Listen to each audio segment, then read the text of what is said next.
Hello दोस्तों, स्वागत है आपका आपके अपने चैनल होमलैंड एकेडमी पे। मैं हूं आपका दोस्त मनीष मिश्रा। आज मैं आपको पढ़ाऊंगा जो क्लास 9 का बहुत इंपॉर्टेंट चैप्टर है, वर्क एंड एनर्जी। ये चैप्टर आपको समझ लीजिए कि अगर देखा जाए तो 2 ही 3 फॉर्मूलेज इस चैप्टर में हैं इंपॉर्टेंट, वो हम आपको डिराइव करके दिखा देंगे। और जो इसका कॉन्सेप्ट है वो बहुत सिंपल है। और समझिए कि जो कुछ आप डेली लाइफ में करते हो, बस उसको एक बार फिजिक्स के नजरिए से देखेंगे तो अपने आप आपको लगेगा कि हाँ, क्या क्या फर्क है। कई बार आपको लगता है, इससे इस चैप्टर का नाम ही देखिए, वर्क एंड एनर्जी। आपको दोनों चीजें काफी सिमिलर सी लगती होंगी। वर्क मतलब जैसो आप जो भी काम करते हो, और एनर्जी उस काम को करने के लिए जो भी क्षमता है आपके अंदर, वही है। तो एनर्जी कहते ही हैं कि energy is the capacity to do work. आपके अंदर काम करने की जो भी क्षमता है वही एनर्जी है। तो कहीं ना कहीं दोनों चीजें एक से ही निकली हुई हैं। अगर आपके पास एनर्जी है तभी आप वर्क कर पाओगे। अच्छा, वर्क क्या होता है? वर्क आपको बहुत बार ऐसा लगता होगा कि आप बहुत सारी चीजों को काम कहते होंगे। जैसे आप बैठ के 1 घंटा 2 घंटा पढ़ लिए तो आपको लगेगा आपने कुछ काम किया, बट शायद फिजिक्स कहेगा वो कुछ काम ही नहीं था। आप बहुत देर तक एक वजन अपने सर पे उठा के खड़े हैं, आपको लगेगा आपने काम किया है, लेकिन वो फिजिक्स कहेगा वो वर्क डन है ही नहीं। तो आइए समझते हैं इस चैप्टर में क्या है, बारीकियां कहाँ से हमको कैसे कॉन्सेप्ट को रिलेट करना है। तो वर्क क्या होता है? वर्क आपका कहता है कि जैसे आपने कोई फोर्स लगाया और किसी ऑब्जेक्ट को आपने डिस्प्लेस कर दिया, तो क्या है, जो भी वर्क क्या है, जो भी आप अगर फोर्स लगा रहे हो और उससे कुछ डिस्प्लेसमेंट प्रोड्यूस हो रहा है, तो मतलब product of force and displacement, यही आपका वर्क है।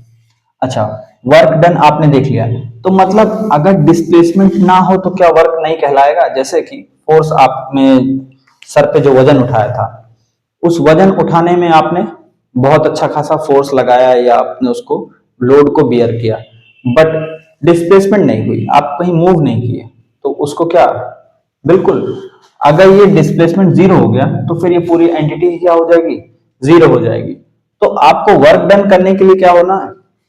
देखिए, जब भी आप फोर्स लगा रहे हो तो फोर्स के साथ साथ डिस्प्लेसमेंट होना चाहिए। हाँ, वो डिस्प्लेसमेंट फोर्स के डायरेक्शन में हो रहा है या डायरेक्शन के अगेंस्ट हो रहा है या किस तरीके से, तो उसके हिसाब से हम लोग देखेंगे कि किस तरीके से फोर्स जो है आपका डिस्प्लेसमेंट को जो कॉज कर रहा है, वो उसको वर्क डन को नेगेटिव भी कर सकता है, पॉजिटिव भी कर सकता है और जीरो भी कर सकता है। लेकिन अगर देखा जाए condition for the work to be done, किस कंडीशन में वर्क डन होगा, तो उसके लिए आपको ऐसा समझना है कि जब भी when you apply force the displacement should happen, आपका डिस्प्लेसमेंट होना चाहिए। अगर डिस्प्लेसमेंट नहीं हो रहा है तो वर्क डन नहीं होगा। तो सिमिलर है condition when work is not done. आपको दोनों चीजें साफ दिख रही हैं कि अगर डिस्प्लेसमेंट होता है तो वर्क डन होगा, नहीं होता है तो फिर वर्क डन नहीं कहलाएगा। जैसे कि अगर मैं लगूं इस दीवार को धक्का देने, इस दीवार को मैं धक्का देते रहूं और पूरी अपनी एनर्जी खर्च कर दूं, लेकिन ये दीवार तो खिसकेगी नहीं, मैं भी थक जाऊंगा फोर्स लगाते। लेकिन क्या अगर डिस्प्लेसमेंट नहीं हुआ तो वर्क डन होगा? बिल्कुल नहीं, वर्क डन हो जाएगा जीरो आपका। अच्छा, वर्क डन का आपका एसआई यूनिट क्या होता है? एसआई यूनिट होता है आपका जूल। ठीक है, फोर्स का लेके आप देखेंगे न्यूटन, डिस्प्लेसमेंट का मीटर, न्यूटन मीटर को ही हम क्या बोलते हैं? जूल बोलते हैं। तो वर्क डन का एसआई यूनिट क्या होगा? जूल। ठीक है, फिर हम बात करेंगे कि पॉजिटिव और नेगेटिव और जीरो वर्क क्या होता है। जैसे कि आपने कोई चीज धक्का मारी, हम एक कहते हैं एक टेबल को हम लेंगे, एक टेबल से ही हम तीनों चीजें डिड्यूस कर लेंगे। जैसे कि अगर आपने टेबल को धक्का मारा, टेबल को आप पुश कर रहे हो, टेबल आगे जा रही है, तो ये क्या कहलाएगा? ये पॉजिटिव है, क्योंकि मैं जिस डायरेक्शन में फोर्स लगा रहा हूं उसी डायरेक्शन में मोशन हो रहा है, उसी डायरेक्शन में डिस्प्लेसमेंट हमारा ऑब्जेक्ट कर रहा है, तो फिर वो क्या कहलाएगा? वो कहलाएगा positive work. But same same time पे जब मैं धक्का मार रहा था, वो टेबल मूव कर रही थी, तो एक फोर्स ऐसा भी था जो उसी के अगेंस्ट, मोशन के अगेंस्ट काम कर रहा था। ऐसा कौन सा फोर्स था? बिल्कुल, फ्रिक्शन। फ्रिक्शन क्या कर रहा था? हमारे मोशन को अपोज कर रहा था। जिस डायरेक्शन में मैं पुश कर रहा था उस टेबल को, उस टेबल के मोशन के अगेंस्ट में क्या लग रहा था, फ्रिक्शन, जिसकी वजह से मुझे ज्यादा ताकत लगानी पड़ रही थी, और वही क्या कर रहा था, मेरे जो मोशन है उसको स्लो कर रहा था। ठीक है, तो ये फ्रिक्शन क्या कर रहा था, डायरेक्शन जिसमें मोशन हो रहा है उसके ऑपोजिट में, फ्रिक्शन भी एक फोर्स है, ऐसा फोर्स जो मोशन के डायरेक्शन के अगेंस्ट में लग रहा है। टेबल आपकी थी, आपने उसको यहां से धक्का मारा, और अगर धक्का आप इस डायरेक्शन में लगा रहे हो और टेबल मूव भी इसी डायरेक्शन में कर रही है, तो ये क्या है, ये है आपका पॉजिटिव वर्क।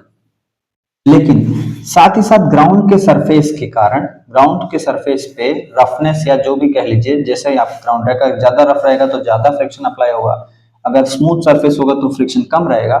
बट जो फ्रिक्शन है वो क्या करेगा, वो डायरेक्शन ऑफ मोशन को अपोज करेगा। जिस तरीके से मोशन इधर होना चाह रहा है, फ्रिक्शन इधर की तरफ लगेगा, फ्रिक्शन लगेगा इस डायरेक्शन में, तो ये क्या कहलाएगा, ये नेगेटिव वर्क कहलाएगा।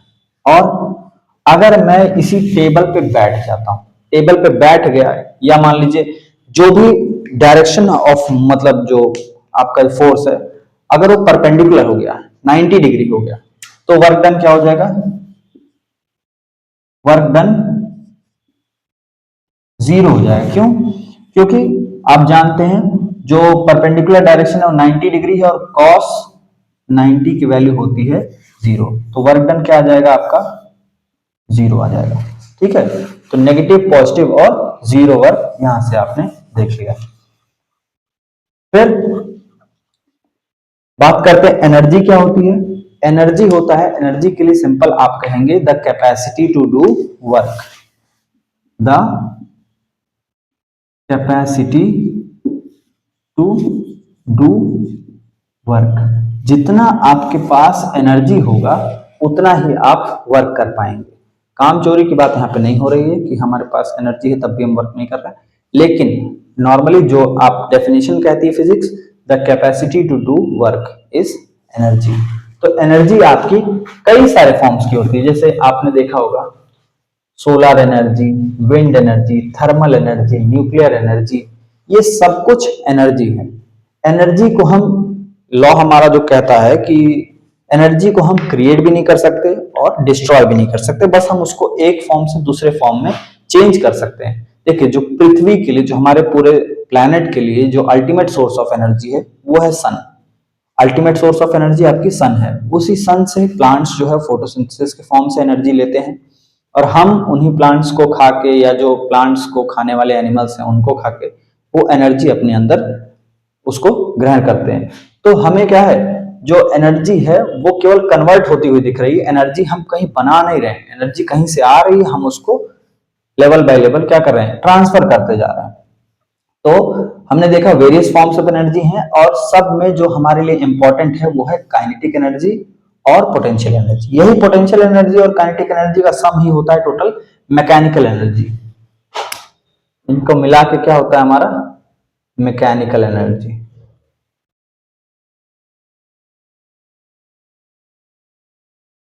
ठीक, अच्छा, काइनेटिक एनर्जी की जो बात की जाएगी, तो काइनेटिक एनर्जी हमारी क्या है, एनर्जी ऐसी जो मोशन के कारण से आती है, the energy possessed by the virtue of motion. ठीक है, एनर्जी किस वजह से, ड्यू टू मोशन। अगर ऑब्जेक्ट आपका मोशन करता हुआ आ रहा है तो उसके पास क्या है, काइनेटिक एनर्जी है, बशर्ते उस ऑब्जेक्ट जो मोशन करता हुआ आ रहा है उसका कुछ मास होगा। ठीक है, तो जो ये एनर्जी धारण की गई है एक ऑब्जेक्ट द्वारा, क्योंकि वो मोशन कर रहा था, तो ऐसी एनर्जी को आप क्या बोलोगे, काइनेटिक एनर्जी। क्या बोलेंगे आप, काइनेटिक एनर्जी। अच्छा, काइनेटिक एनर्जी हमारी कितनी होती है, क्या उसका फॉर्मूला होता है और कहां से आता है, तो उसके लिए हम देखते हैं। सिंपल सा, हमने देख रखा था कि जो वर्क डन होता है वही क्या है, किस कारण से है, जितनी एनर्जी है।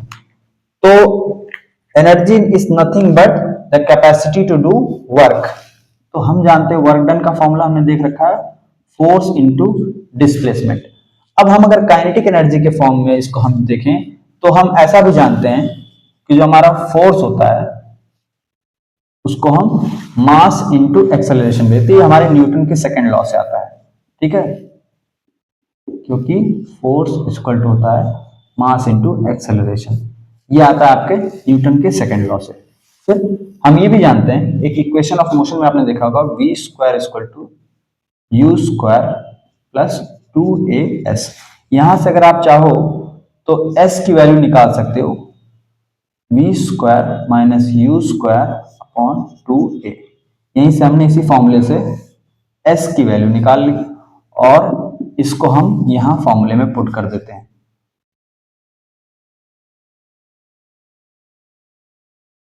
Square minus u square upon 2a। यहाँ पे आप a से a को कट कर दीजिए, बचेगा, आप हाफ को बाहर ले आइए, 1/2 mass into P square minus u square. अच्छा, यहाँ पे ये जानते हैं आप कि जो इनिशियल वेलोसिटी है, ये u आपकी इनिशियल वेलोसिटी है, v आपकी फाइनल वेलोसिटी है। इनिशियल वेलोसिटी को हम यहाँ पे क्या लेंगे, जीरो मानेंगे, क्योंकि इनिशियली क्या था, ऑब्जेक्ट आपका रेस्ट पे था, ऑब्जेक्ट एट क्या था, रेस्ट। सो u बिकम्स जीरो। यहां से हम इनिशियल वेलोसिटी को जीरो मान लेंगे तो हो जाएगा हमारा हाफ एम वी स्क्वायर। यही आपका क्या है, काइनेटिक एनर्जी।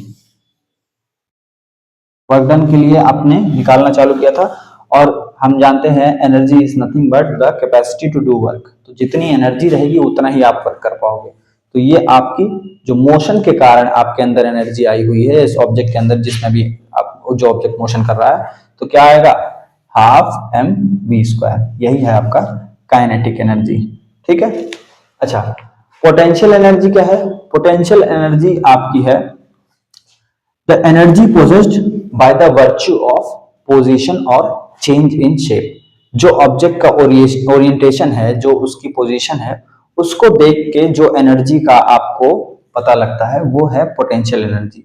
तो एनर्जी जैसी energy due to the virtue of position, उसको क्या बोलेंगे आप, पोटेंशियल एनर्जी। अच्छा, पोटेंशियल एनर्जी के लिए आपको देखिए, जब भी कोई ऑब्जेक्ट रखा हुआ है, कोई उसका मास होगा, उसके साथ साथ उसकी कोई पोजीशन होगी। अगर एक ऑब्जेक्ट किसी हाइट पे रखा हुआ है तो आप जानते हो कि आपको बस क्या करना है, उसको ड्रॉप करना है। तो वो जब ग्राउंड को हिट करेगा तो क्या होगा, वही पोटेंशियल एनर्जी उसकी कुछ काइनेटिक एनर्जी चेंज होगी। लेकिन अगर वही ऑब्जेक्ट ग्राउंड पे रखा हुआ है, कोई उसका जो है हाइट नहीं है, तो वो क्या हो जाएगा, जीरो हो जाएगा। तो हम देखते हैं पोटेंशियल एनर्जी को हम फॉर्मूले से डिराइव करते हैं। Potential energy when the object is at a height, जैसे कि यहां मान लीजिए एक बिल्डिंग है, बिल्डिंग के आप यहां छत पे खड़े हो और आपके हाथ में क्या है, एक स्टोन है। अब इस स्टोन को अगर आप रिलीज करोगे तो यहाँ पे अगर मान लीजिए आपने कोई ग्लास रखा है तो वो ग्लास को तोड़ देगा। लेकिन अगर यही ऑब्जेक्ट जो स्टोन है वो उसी ग्लास पे रखा हुआ तो उस ग्लास को तोड़ेगा क्या, बिल्कुल नहीं। तो जो हाइट की वजह से, हाइट की वजह से जो इसके अंदर जो एनर्जी आई है, क्योंकि यहां रखे ऑब्जेक्ट को हम जानते हैं कि ये कुछ डैमेज कर सकते हैं। ऐसे ही एक स्लिंग होता है, मतलब जो गुलेल होती है, आप जिससे चिड़िया उड़िया लोग मारते हैं, आप मतलब ऐसे ही खिलवाड़, मतलब भी जो बच्चे खरीदते खेलते हैं उससे, अगर उसका इलास्टिक ऐसे रखा हुआ है तो आपको शायद उससे कोई खतरा नहीं होगा। लेकिन एक बार उसका रबड़ अगर खींच दिया जाए, उसकी पोजीशन को हमने क्या किया, उसके शेप को चेंज किया, तो उसका इलास्टिक खींचते ही अब लगेगा कि हाँ, अब अगर इसको रिलीज किया जाएगा तो पक्का ये क्या हो जाएगा, ये कुछ ना कुछ डैमेज करेगा। ऐसे ही जो आपका बो एंड एरो होता, तीर धनुष, अगर वो ऐसे रखा हुआ है, उसमें एरो लगी है, ऐसे रखा हुआ, उसका इलास्टिक खींचा नहीं है, उसका जो धागा होता है, तो उसे कोई खतरा नहीं है। एक बार उसके धागे को हम स्ट्रेच किए तो धागा स्ट्रेच करते ही क्या हो गया, उसके अंदर अभी पोटेंशियल एनर्जी आ चुकी है, जो कि कन्वर्ट हो सकती है तुरंत, जैसे रिलीज करेंगे वैसे ही कन्वर्ट होकर वो काइनेटिक एनर्जी में बदल जाएगी और वो कुछ ना कुछ डैमेज करेगी। तो फिर यहाँ पे हम देखते हुए ये भी एनर्जी है, तो हम इसको वर्क से लेते हैं, work done equal to force into displacement. अच्छा, इस केस में जो एनर्जी है इसके पास, जो फोर्स है, वहां पे हम इसकी वैल्यू डालेंगे mg इंटू एस। mg क्यों, क्योंकि यहाँ पे क्या है, मास के साथ एक्सेलरेशन ड्यू टू ग्रेविटी है, एक्सेलरेशन ड्यू टू ग्रेविटी। तो F इक्वल टू mg। तो यहां से हमने क्या किया, फोर्स की जगह पे मास इंटू ग्रेविटेशनल एक्सेलरेशन रख दिया। और जो डिस्प्लेसमेंट है वो हम जानते हैं कितना हो सकेगा, जितनी उसकी हाइट पे वो है। तो mg हाइट के डिस्प्लेसमेंट कितना होगा h। तो ये क्या है यानी एनर्जी जो उसकी पोटेंशियल है, यहाँ पे पोटेंशियल एनर्जी कितनी हो जाएगी mgh। तो मास के कारण, ग्रेविटेशन एक्सेलरेशन के कारण, और जो जिस हाइट पे वो रखा हुआ है या जितना उसने अपना एरिया डिस्प्लेसमेंट कर लिया है। सपोज गुलेल को अगर आप इतना खींचोगे तो कम वेलोसिटी पकड़ेगा, इतना खींचेंगे तो ज्यादा वेलोसिटी पकड़ेगा। तो क्या है ये EP इक्वल टू मतलब potential energy equal to mgh। तो यहाँ पे हमारा पोटेंशियल एनर्जी हो गया। फिर हम बात करते हैं law of conservation of energy. ये क्या कहता है, ये कहता है कि एनर्जी जो है वो टोटल सिस्टम की कंजर्व रहेगी। आप हो क्या सकता है उसमें, उसको एक फॉर्म से दूसरे फॉर्म में चेंज कर सकते हो। जैसे energy can neither be created nor be destroyed, only it can be transform from one form to another. जैसे कि अगर आपके पास पोटेंशियल एनर्जी है तो आप उसको काइनेटिक एनर्जी में चेंज कर दोगे। काइनेटिक एनर्जी कहीं से ऐसे आती नहीं है, ठीक है। या पोटेंशियल एनर्जी भी उसका क्या है, उसका जो जो मास है, ग्रेविटेशन एक्सेलरेशन जो लगेगा, और साथ ही साथ कितना डिस्प्लेसमेंट या कितना डिफॉर्मेशन उसके शेप या उसमें ओरिएंटेशन में हुआ है। तो टोटल एनर्जी जो सिस्टम की होगी वो कंजर्व रहेगी। जो आपके अंदर एनर्जी पोटेंशियल की आ रही है वो मास के कारण आ रही है। अब आप ऐसा भी सोचो, मास आपने उतना ही गेन किया है जितना आपने कहीं से कुछ खाया होगा। तो जो प्लांट्स ने जितना आपने कंज्यूम किया है वो प्लांट्स की एनर्जी आपके अंदर आई होगी, या कोई एनिमल या मतलब कोई आप नॉन वेजिटेरियन है तो आपने मीट वगैरह खाया होगा, तो वो एनर्जी भी तो आपने कहीं से ली है। तो जो एनर्जी है सिस्टम की वो टोटली कंजर्व रहती है, वो चेंज हो सकती है, कभी क्रिएट या डिस्ट्रॉय नहीं हो सकती है। तो आप सीधे लिखेंगे law of conservation of energy में कि energy can neither be created nor destroyed, only it can be change from one form to another. हाँ, बीच में कुछ एनर्जी लॉस हो सकती है लेकिन टोटल सिस्टम की एनर्जी तब भी कंजर्व ही रहेगी, वो चेंज नहीं होगी। फिर बात करते हैं पावर की। पावर कुछ नहीं बेटा, rate of doing work, rate of doing work. मतलब ऐसा कहें कि मैं 4 किलोमीटर चल सकता हूं, तो मेरी क्या है, मतलब मैंने बताया कि वर्क इतना कर सकता हूं। तो लेकिन अब वो हो जाएगा कि बात कितने देर में 4 किलोमीटर आप चल सकते हो। कोई कह रहा है कि मैं 2 घंटे में 4 किलोमीटर चल लूंगा, कोई कह रहा है मैं आधे घंटे में कवर कर लूंगा 4 किलोमीटर। तो जो ऑब्वियस सी बात है, जो कम टाइम में ज्यादा वर्क कर रहा है उसी को आप कहेंगे इसकी पावर ज्यादा है, इसकी एफिशिएंसी ज्यादा है। तो सेम क्या होता है, रेट ऑफ डूइंग वर्क मतलब पावर होता है वर्क डन